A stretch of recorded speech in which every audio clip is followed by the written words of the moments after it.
Hey, welcome back to No Hype Beer Reviews. Unless it's your first time, then welcome. Please consider subscribing. If you do, hit the notification bell, get all the updates. We're excited for today's video. The beer's courtesy of Caleb. Thanks so much, Caleb. I really appreciate it, and I hope you're doing well. So this is New Glarus. I like, I think, every single New Glarus beer I've ever had. And this is one of their R&D, research and development beers. So this is vintage 2021. And it is brewed in 2014 and 2016, so we're definitely seeing aging, blending taking place here. It was bottled September 2021, so a little over a year ago. 6.1% ABV.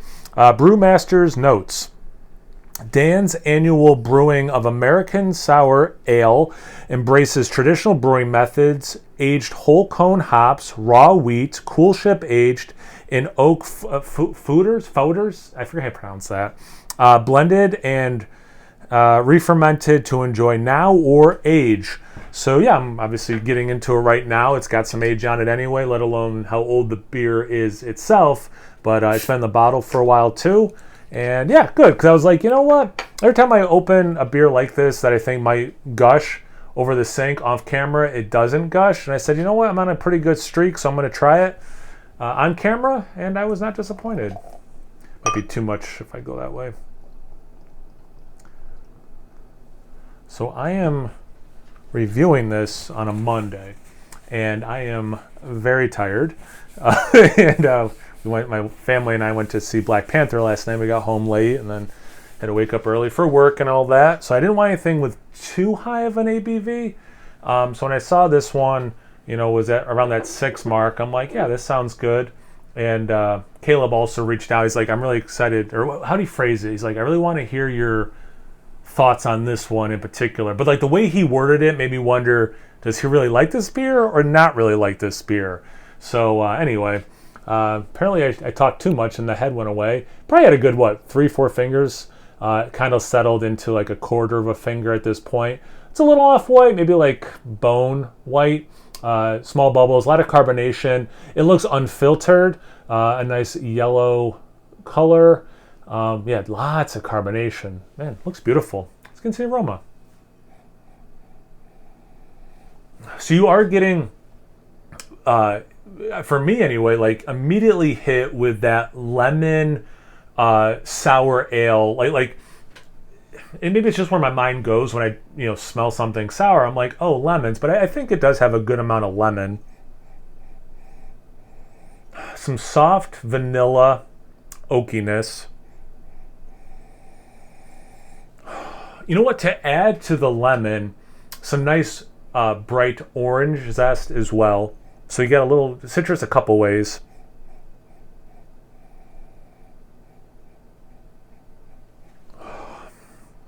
Like a lemon head, lemon hard candy sweetness too. That's interesting. So citrus in a couple ways with the lemon and the orange zest, but then the lemon a couple ways with this almost like candied lemon. Straw, like fresh cut hay a little bit.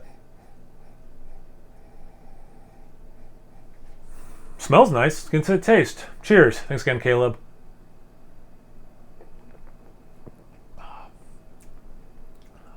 Well, that gets you.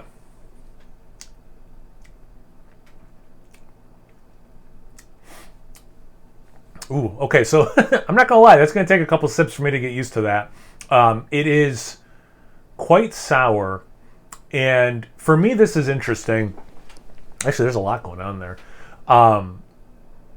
Sour ales, I almost always want some fruit added. It's just my preference. I don't typically like things that are just sour. I want other things, and in beer form that usually means some fruit.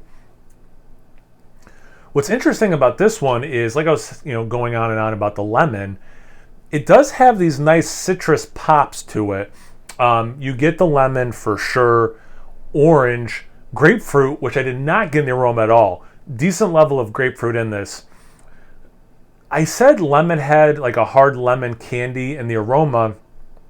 The taste, big dried banana, and not today, but yesterday, like I was gonna say, like recently I've had dried bananas. I was at Trader Joe's and they had like these mini dried bananas, like mini bananas that they dried. And I'm like, well, I've had like normal bananas dried. So I was like totally a sucker. I'm like, how could these be different? So I bought them and they didn't taste any different than, and not like those banana chips that are kind of hard and crunchy, but just, I know we used to do this a lot when I was growing up, but like just dehumidifier, or sorry, food dehydrator, sorry.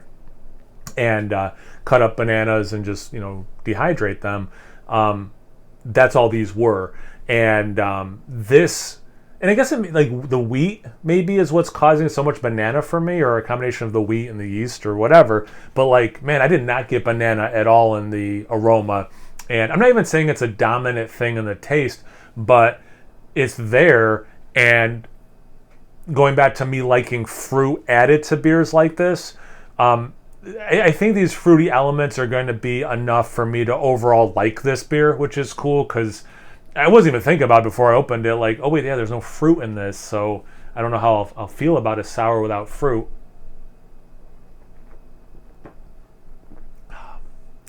Yeah, so you get, yeah, okay, and like I said after that first sip, this is going to take me a couple to really appreciate, but even that sip, I'm already appreciating it more. Good level of sour. It's puckering, it's thirst-inducing, but it's not like bile or something. Like it's certainly not too much. You get these, for me anyway, huge pops of those citrus notes I already talked about. Little floral, like that straw thing, but even a little bit more floral, not just like grassy straw, in that realm. And then about 3/4 of the sip is where I get some of this dried banana.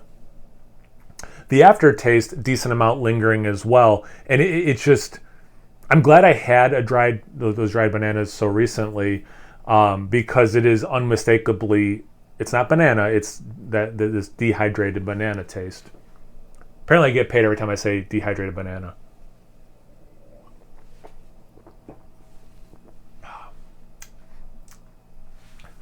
There's a soft oakiness throughout.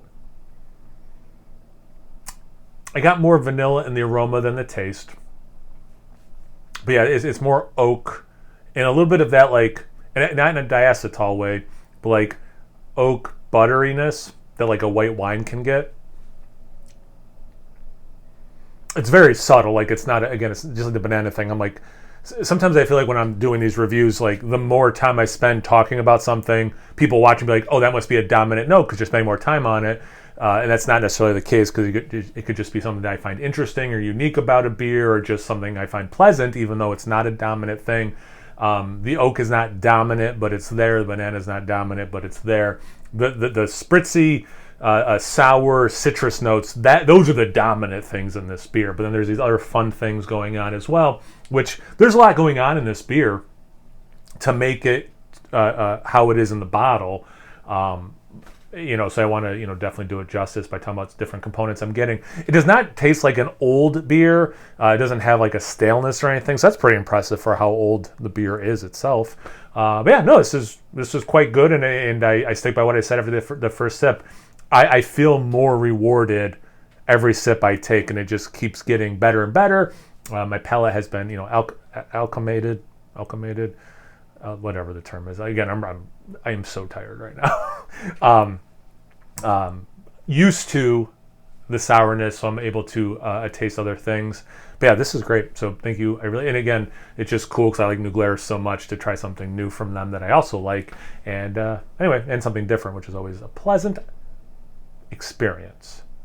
Just wrap it up, dude. Thanks again, Caleb. I really appreciate it. Have you guys had this beer before? Have you had like a fun sour beer or any other beer that you thought was fun lately? Or just something else unrelated? Comment section below. Let's get a conversation going. Once you're done doing that, make sure you check me out on Instagram and Untapped. It's No Hype Beer Reviews at both those places. So please like, comment, subscribe, and most importantly, imbibe. Cheers, everyone.